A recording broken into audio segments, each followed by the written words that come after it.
Good morning. Stock 2020 के Wednesday addition में आपका स्वागत है और आज का दिन तो खास है। आपको कुछ बदलाव नजर आ रहा होगा आज स्टॉक 2020 में। आज ये मुकाबला मेरे और सालों बाद, मेरे ख्याल से सालों बाद प्रदीप के साथ आज का दशक तो नहीं हो गया? नहीं, दशक तो नहीं हुआ होगा लेकिन सालों तो हो गए।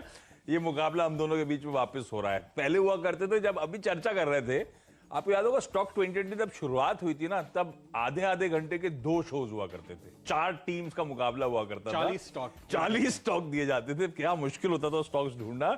आज करते करते एक ही मुकाबला रहता है और 10-10 स्टॉक्स। लेकिन हाँ, इंपॉर्टेंट दिन है आज का एक्सपायरी का दिन, क्योंकि कल महाशिवरात्रि के चलते मार्केट हॉलिडे है। आज हम एक्सपायरी की तैयारी कर रहे हैं और संकेत बेहतर है। यूएस में फ्लैट से अच्छी खासा उछाल, तो फ्लैट था डाउ, जहां पे पिछले कुछ दिनों से लगातार आउट परफॉर्मेंस देखने को मिल रहा था। और क्योंकि बॉन्ड यील्ड्स कूल ऑफ हुई, तो हमने देखा नैस्डैक जो करेक्शन टेरिटरी में चला गया था। इन ग्रोथ स्टॉक्स में सबसे ज्यादा वीकनेस देखने को मिल रही थी। कल वहां पे एक रिवर्सल का दिन था और रिवर्सल 450 पौने 500 पॉइंट तक का उछाल नैस्डैक में कल देखने को मिला है। और इसी के चलते इसका रब ऑफ आपको अक्रॉस एशिया देखने को मिलेगा, जहां पे फ्लैट से माइल्डली इन ग्रीन कामकाज होता हुआ। हमारे लिए अच्छी बात कि हमारा एसजीएक्स निफ्टी कह रहा है भाई एक्सपायरी के दिन कल का जो सेकंड हाफ का पुल बैक कई सारे स्टॉक्स में था, लाइकली शायद कंटिन्यू होगा।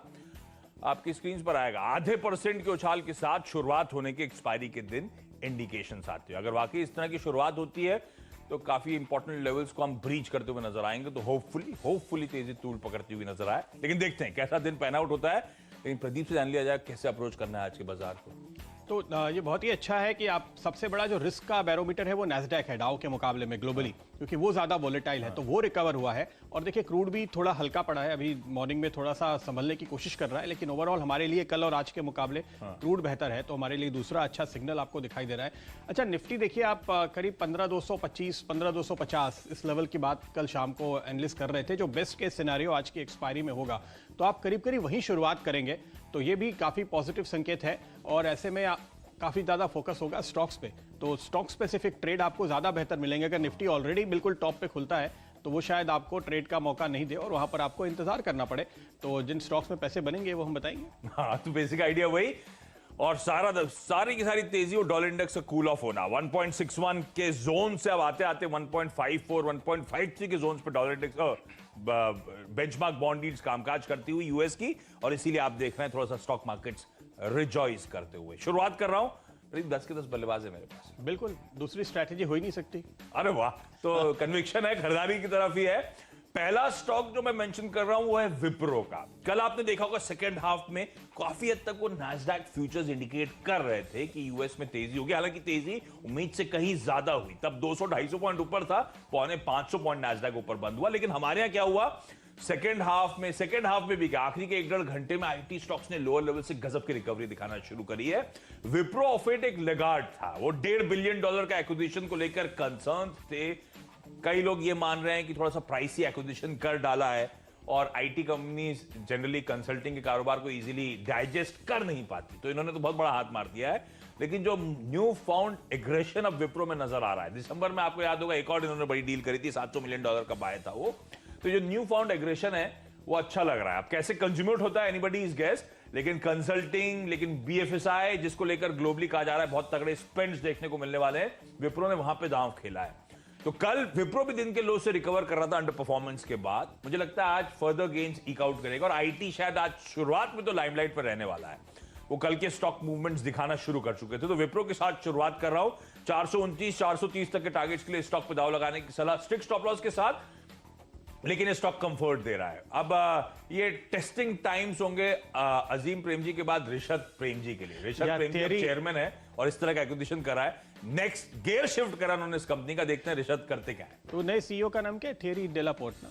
आपको तो याद है। अच्छा, मुझसे नहीं पूछा तो मैं ऐसा लगता है किसी ने बहुत पुराना झाड़ है उसको ऐसे पकड़ के हिला दिया हो। तो ये डेलापोर्ट के आने के बाद से विप्रो में कुछ ऐसा ही हो रहा है। हाँ, और डेलापोर्ट के आने के बाद काफी सारी ज्योग्राफीज में नए नए सीईओ अपॉइंट किए जा रहे हैं जो बड़े मार्की नाम है इंडस्ट्री के। ठीक है, देखते हैं विप्रो कैसा पैन आउट होता है और ये एक्विजिशन और ऋषद प्रेम जी की स्ट्रैटेजीज कैसे प्ले आउट होती हैं। लेकिन अच्छा रहा ये, मुझे लगता है स्टॉक अच्छे गेन्स दिखाएगा अंडर परफॉर्मेंस के बाद। दूसरा थोड़ा सा चैलेंजिंग था मेरे लिए, पर मेरा कल भी मन था कि इसको बीटीएसटी के तौर पे खेला जा सकता है, वो है बीपीसीएल का काउंटर। बीपीसीएल में कल लार्ज ट्रेड हुआ, उसका प्रेशर माउंट होता हुआ नजर आया। 7% इक्विटी बेची, ट्रेजरी शेयर्स बेचे गए, उसका प्रेशर था। पर ये जो पैसा बेचा है 5-5.5 हजार करोड़ रुपए कल के ट्रांजैक्शन से आ गया। इससे पहले, अब तो ट्रेजरी शेयर्स पूरे खत्म कर दिए इन्होंने, इससे पहले जो ट्रेजरी शेयर्स बेचे थे उसका भी पैसा डोल आउट नहीं हुआ। नुमालीगढ़ रिफाइनरी बेच दी, अच्छे खासे प्रीमियम पे बाजार उम्मीद कर रहा था, उससे ऑलमोस्ट 80-90% प्रीमियम का भाव मिला है नुमालीगढ़ रिफाइनरी के लिए इस कंपनी को, EIL, OIL और असम सरकार से। तो पैसा बहुत आ गया बुक्स पे। और सरकार की बेसिक स्ट्रैटेजी मेरे ख्याल से 31 मार्च से पहले, खैर इसके तो 25 तारीख को ही मेरे ख्याल से वो बोर्ड मीट शेड्यूल्ड है, EGM शेड्यूल्ड है। स्ट्रैटेजी होगी ये सारा का सारा पैसा शेयर होल्डर्स में बांट दिया जाए, तो इंटर्न सरकार के पास आएगा और शेयर होल्डर्स से मतलब हम सब के पास भी आना है। मुझे लगता है बाजार उस पर फोकस करेगा।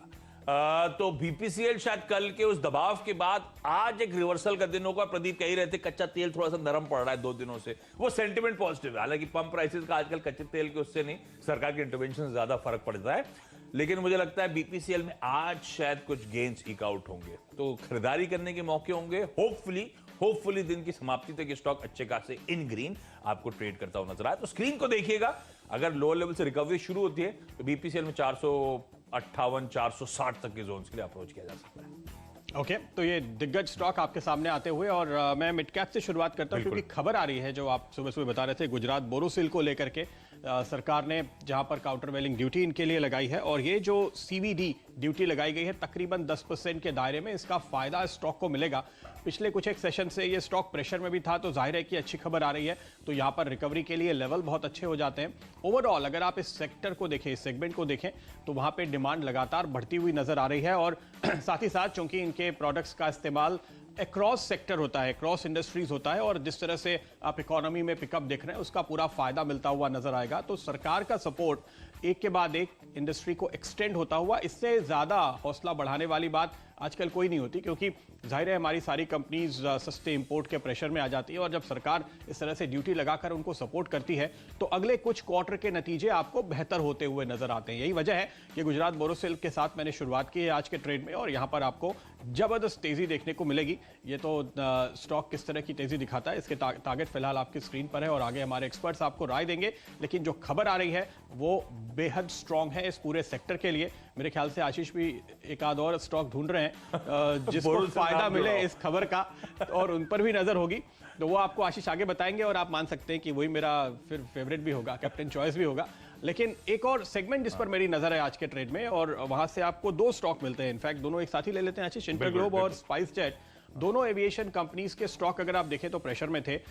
स्पाइस जेट में पिछले 3 या 4 सेशन में बहुत अच्छी मंदी हुई है बाजार की गिरावट के साथ, और अब यहां पर मुझे लगता है कि आज शॉर्ट कवरिंग का ट्रेड बनेगा। जब कल लोग थोड़ा इनडिसाइसिव थे, कल ये कह रहे थे पता नहीं ये बहुत अच्छा रिकवरी है, दिन के दौरान 200 पॉइंट निफ्टी सुधर गया, टिकेगा या नहीं टिकेगा, ओवरनाइट पता नहीं क्या होगा। तो ओवरनाइट आपको बेस्ट क्यूज मिल चुके हैं, और कल छुट्टी भी है।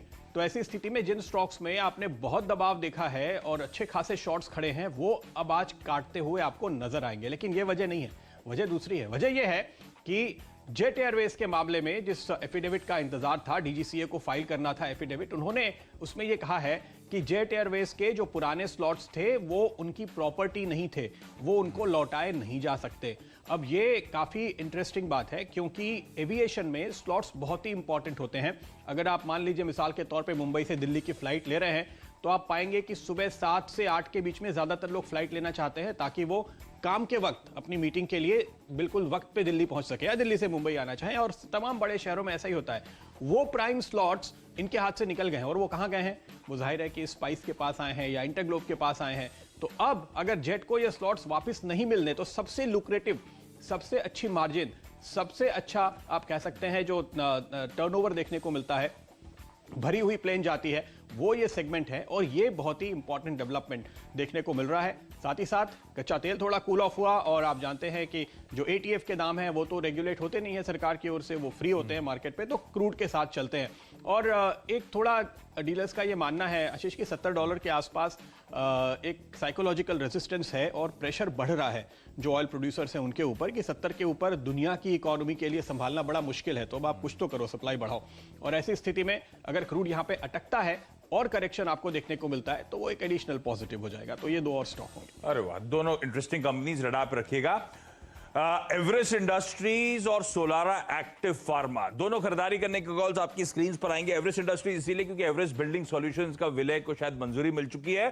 कल किसी एक्सपर्ट ने आपको कहते हुए चैनल पे एचआईएल पे बहुत एग्रेसिव बेट दिया था कि ये स्टॉक यहां से बहुत सिग्निफिकेंट प्रीमियम्स कमांड करता हुआ आपको नजर आएगा। एचआईएल खैर वैसे ही वो स्टॉक है जो साल के रोज से गजब का इंडस्ट्री लीडर था।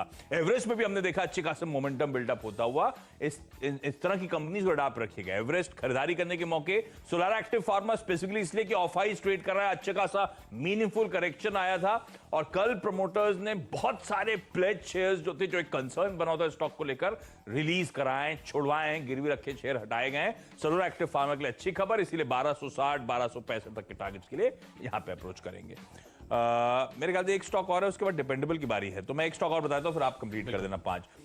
मैक्स वेंचर्स अच्छा मोमेंटम ये स्टॉक पकड़ रहा है धीरे धीरे। मैक्स फाइनेंशियल्स में आप नोटिस कर रहे होंगे प्रमोटर्स अपना स्टेक खुले बाजार में छोड़ रहे हैं। वो सारी ग्रुप एंटिटीज का रब ऑफ बड़ा पॉजिटिव है। तो मैक्स फाइनेंशियल्स की तो बुरी खबर है। एक खबर अच्छी आई थी, एक्सिस के साथ वो हरी झंडी मिल गई डील को लेकर। फिर खबर आई कि भाई प्रीमियम अच्छे कमांड कर रहे हैं बाजार में। फरवरी महीने में अच्छी खासी ग्रोथ आई 31-32% की इंश्योरेंस प्रीमियम्स में इस कंपनी के।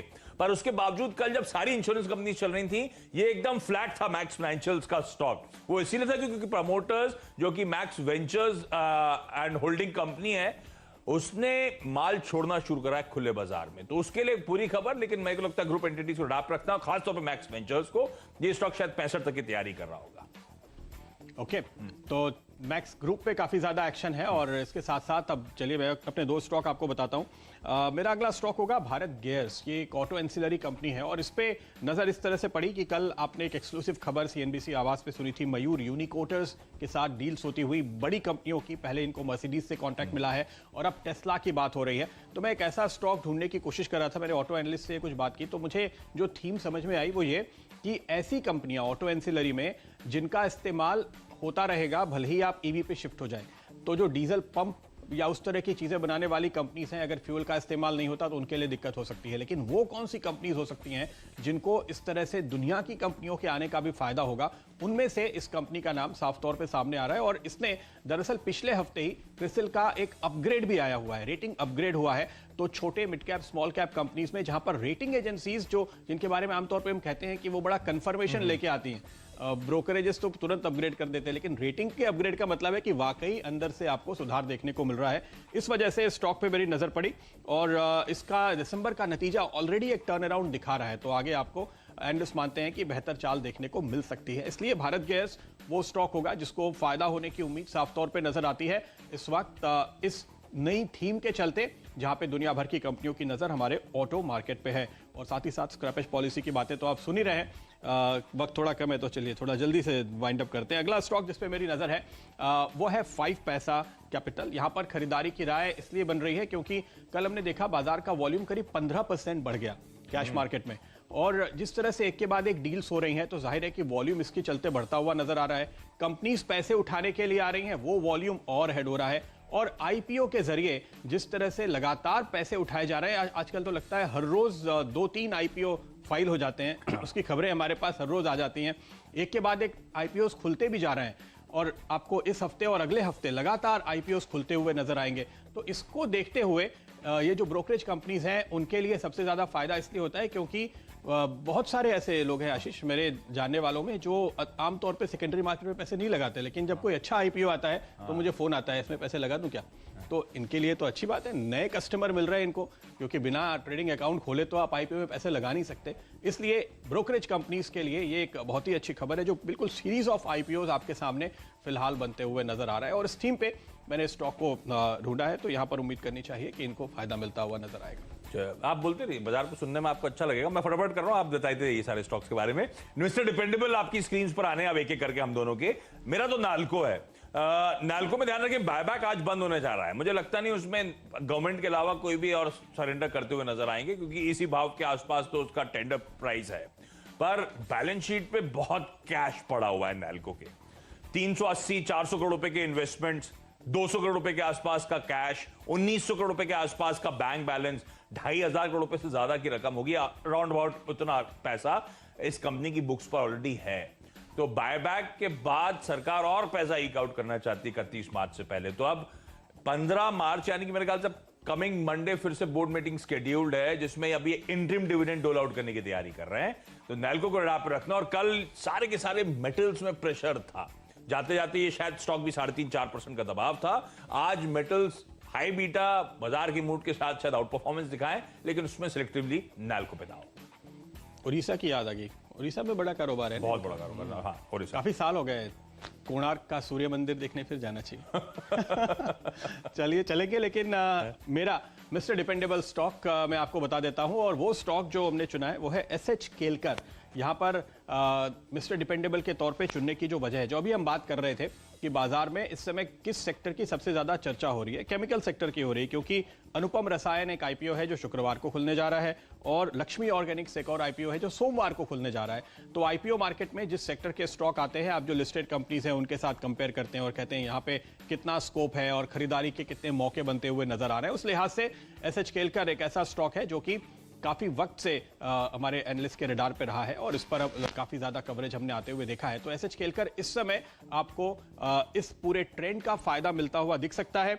इस कंपनी में जो डिटेल्स आप नजर डालेंगे तो एफएमसीजी, फार्मा और कई सारे अलग अलग सेगमेंट्स हैं जिनको ये सप्लाई करते हैं। यहाँ पे देखिए, एक तो फ्लेवर्स और दूसरे न्यूट्रास्यूटिकल किस्म के जो प्रोडक्ट्स होते हैं उनमें इनके इंग्रेडिएंट्स का इस्तेमाल होता है। ये वो सेगमेंट्स हैं जो कोविड के बाद बहुत ज़्यादा तेज़ी से बढ़े हैं, बहुत ज़्यादा पॉपुलर हुए हैं। तो उस लिहाज से ओवरऑल इस ट्रेंड का फायदा भी ऐसी कंपनी को मिलता है। एक खास बात यह है कि ये कंपनी दरअसल ग्लोबली प्रेजेंट है, क्योंकि एम्स्टरडैम, मिलान, इंडोनेशिया, सिंगापुर, इन हर जगह पे इनके डेवलपमेंट सेंटर है। तो बिल्कुल वो कहते हैं कि मार्केट में रह के, क्लाइंट के पास रह करके काम करते हैं और ग्लोबल ट्रेंड के साथ जुड़े रहते हैं। 4 यूनिट इंडिया में है तो 2 विदेश में है, मैन्युफैक्चरिंग के लिहाज से भी। और इस कंपनी का ट्रैक रिकॉर्ड में देख रहा था मिस्टर डिपेंडेबल के तौर पे चुनने की वजह, इन्होंने पिछले 5 साल में अपनी जो टर्नओवर है उसको डबल किया है, और ब्लैकस्टोन करीब 10% से ज़्यादा हिस्सा रखते हैं इसमें, जो कि बहुत बड़े निवेशक हैं। तो जाहिर है कि अगर एक इतना बड़ा निवेशक 10% हिस्सा लेकर के बैठा है तो उनको लगता है कि ये डिपेंडेबल हैं, और इसलिए ऐसे बड़े निवेशक की पसंद को चुनना जाहिर तौर पे आपके लिए एक आसान फैसला होता है। तो एसएच केलकर इसी वजह से इस वक्त मेरे रडार पे है। मेरे ख्याल से ब्रेक का वक्त हो गया। ब्रेक के उस पार अगले 2 स्टॉक्स यानी कि फ्री हिट और पिंच हिटर्स की करेंगे बात।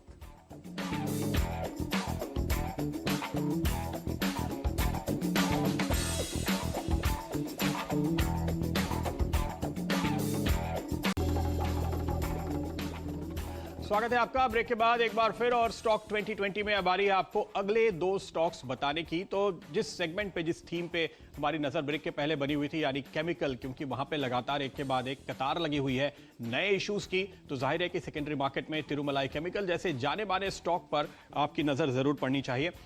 इस स्टॉक पे जो मैंने रिसर्च की, दिसंबर क्वार्टर में ऑलरेडी इसने काफी स्ट्रॉन्ग टर्न अराउंड दिखाया, और जो डिमांड में थोड़ा बहुत डिसरप्शन था वो ट्रैक पे आता हुआ नजर आया। शानदार क्वार्टर इन्होंने पेश किया, और उस लिहाज से यहाँ पे आगे चलते हुए चूंकि रिकवरी और तेज हो रही है। और देखिए, ये जो कंपनी है ये किन किन इंडस्ट्री को सप्लाई करती है। ये प्लास्टिक को सप्लाई करती है, ये पेंट्स को सप्लाई करती है, ये फूड सेगमेंट को सप्लाई करती है, ये कॉस्मेटिक्स और फार्मास्यूटिकल, अक्रॉस सेक्टर्स इनके जो केमिकल्स हैं उनका इस्तेमाल किया जाता है। तो रिकवरी के साथ साथ इन सारे सेक्टर्स में डिमांड बढ़ रही है, और उसका पूरा का पूरा फायदा आपको इस तरह के स्टॉक्स में नजर आएगा। तो आप ये मान के चल सकते हैं कि आगे आने वाले क्वार्टर्स में इनके नतीजे पे वो रिफ्लेक्ट होता हुआ नजर आएगा। अच्छा, मैं आपको बता दूं, 34 देशों को ये एक्सपोर्ट भी करते हैं। तो जाहिर है कि इस समय जो आप केमिकल की थीम देख रहे हैं, ना केवल डोमेस्टिक बल्कि एक्सपोर्ट मार्केट में भारतीय कंपनियों ने अपना लोहा मनाया है, और ये बहुत ही पुरानी कंपनी है इनफैक्ट, लेकिन नए मौके इसको अब मिलते हुए नजर आ रहे हैं, जिसके चलते यहाँ पर स्टॉक पे हमारी नजर है। और दूसरा स्टॉक जिस पर इस वक्त मेरी नजर बनी हुई है वो स्टॉक होगा एक छोटी केमिकल कंपनी, एक बार फिर से इसका नाम है दाइइची कारकारिया। और यहाँ पर नजर इस वजह से पड़ी क्योंकि देखिए, कभी कभी किसी कंपनी के लिए एक के बाद एक मुसीबतें सिर पे आ जाती हैं। इन्होंने एक्सपेंशन पूरा किया और कोविड आ गया, उसके बाद कोविड से निकल रहे थे तो प्लांट में आग लग गई। अब वो सब कुछ इनके पीछे है। प्लांट में जो नुकसान था वो इंश्योरेंस से रिकवर हो रहा है। इस समय 50% कैपेसिटी चल रही है, और उस 50% कैपेसिटी पे ये 100% कैपेसिटी से काम कर रहे हैं। यानी इतनी डिमांड है जो करंट कैपेसिटी में पूरी की जा सकती है। अब वो जो बढ़ी हुई कैपेसिटी अटक गई है, ये वापस कब आएगी? कंपनी ने जो अपडेट दिए हैं वो मैंने देखे, उन्होंने कहा है कि जून में वो इसको कंप्लीट करने की उम्मीद करते हैं। यानी सितंबर क्वार्टर से, यानी जुलाई महीने से, ये आप कहिए जुलाई अगस्त सितंबर क्वार्टर से इसका फायदा मिलता हुआ नजर आएगा। तो जाहिर है कि जब इस वक्त कंपनी अपनी पूरी कैपेसिटी के साथ काम कर रही है, जो कि क्रिसिल ने अपनी एक रिपोर्ट में बताया है, तो जाहिर है कि जैसे ही पूरी की पूरी कैपेसिटी का ये इस्तेमाल कर पाएंगे तो वहां से आपको टर्नओवर और बेहतर होता हुआ नजर आएगा और इसका पूरा फायदा आपको आने वाले वक्त में दिखाई देगा। तो एक बहुत मेजर डी रेटिंग हुई है। अभी तो आप शायद नहीं देख सकते, लेकिन आगे जब आप लंबा चार्ट देखेंगे तो आपको दिखाई देगा कि लगातार किस तरह से स्टॉक की पिटाई हुई और अब चूंकि वो रिकवरी के मौके बनते हुए नजर आ रहे हैं, अच्छी खबरें बनती हुई नजर आ रही हैं और सेक्टर में तो खैर अपने आप में उत्साह देखने को मिल रहा है, इसलिए स्टॉक पर मेरी नजर पड़ी। आगे आपको आशीष पुराना चार्ट दिखाएंगे तो आपको पता चलेगा। ये डाइची साइंकी मतलब डाई इची है कि कुछ और है ये? मिलता जुलता है। ठीक है, तो रडार रखिएगा इस कंपनी को। इंटरेस्टिंग है सारे स्टॉक्स। दीपक फर्टिलाइजर, कई दिनों से मैं मेंशन कर रहा हूं, पिछले 2-2.5 हफ्ते से जो प्रमोटर्स की बाइंग चल रही है, कल फिर प्रमोटर्स ने खरीदारी करी है। अच्छा, कल जब मैंने टीम में लिया था, मैंने कहा था 50,000 शेयर्स और खरीदे। उससे पहले 40,000 शेयर्स खरीदे, तब मैंने मेंशन नहीं करा था। शुरुआत जब करी थी तो 1.25 लाख शेयर्स खरीदे थे। उसके बाद ऑलमोस्ट हर दिन यहाँ पे जो इस कंपनी का प्रमोटर है, रोबोस्ट मार्केटिंग सर्विसेज, खरीदारी कर रहा है। कल फिर खुले बाजार से बाइंग की अपडेट आई है। इस स्टॉक को रडार पे रखिएगा। जिस तरह से प्रमोटर्स की एग्रेसिव बाइंग चल रही है, कुछ ना कुछ मुगाहट है या अच्छा आउट परफॉर्मेंस इवेंचुअली दिखाना चाहिए। पूर्वांकरा रियल एस्टेट को तो रडार पर रखना है इस साल 2021 के बचे हुए हिस्से के लिए। पूर्वांकरा इसीलिए क्योंकि आज बहुत तगड़े अपमूव्स, उसके बाद गजब का कंसोलिडेशन बहुत टाइट बैंड में होता हुआ पूर्वांकरा इवेंचुअली लग रहा है चलने की तैयारी कर रहा है। खबर भी अच्छी आ रही है। पूर्वांकरा ने, आपको याद होगा, कल वो मुंबई में एक सुपर लग्जरी प्रोजेक्ट लॉन्च कर दिया है, रेजिडेंशियल प्लस कमर्शियल, और 400 करोड़ रुपए का इन्वेस्टमेंट कर रहे हैं, जिससे एक्सपेक्ट कर रहे हैं 800,000 करोड़ रुपए भुना पाएंगे रेवेन्यूज के तौर पे। तो इंटरेस्टिंग है, सुपर लग्जरी प्रोजेक्ट्स में पूर्वांकरा मुंबई के बाजार में री एंटर करता हुआ मुझे लगता है 82 तक के लेवल्स के लिए अप्रोच करिए। क्विकली छोटा सा ब्रेक के उस पार बचे हुए दो स्टॉक्स और फिर टीम्स का क्विक रैप अप।